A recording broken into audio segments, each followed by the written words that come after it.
शहराला जे अवैध होर्डिंग्सचे प्रमाण मोठ्या प्रमाणात वाढलेले आहे, त्या दृष्टिकोनातून महानगरपालिका आणि पोलीस विभाग याचे संयुक्त मोहीम उद्यापासून सुरू करण्यात येणार आहे। काम आजच पासून सुरू होईल, लेकिन एक सिस्टमॅटिक पद्धतीने उद्यापासून ते जोरात मोहीम सुरू होईल आणि एक आठवड्यात शहराचे सर्व अशा अवैध होर्डिंग्स काढण्याची भूमिकावर आज स्ट्रॅटेजी निश्चित झालेली आहे आणि त्याबद्दल इमिजिएट प्रभावाने कारवाई सुरू होईल।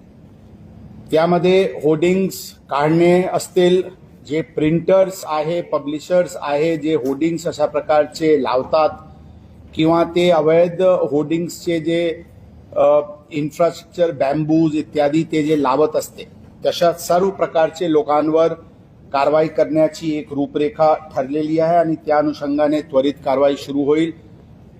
त्यामध्ये जे जे स्टेक होल्डर्स आहे सगळ्यांशी समन्वय साधून हे कारवाई होणार आहे। आम्हाला आणि आमचे महानगरपालिका आयुक्त साहेब आणि आमचे एक आग्रह राहील पुणेकरांचे सर्वांचे की या मोहीममध्ये सर्वांनी यामध्ये प्रशासनाला सहकार्य करा।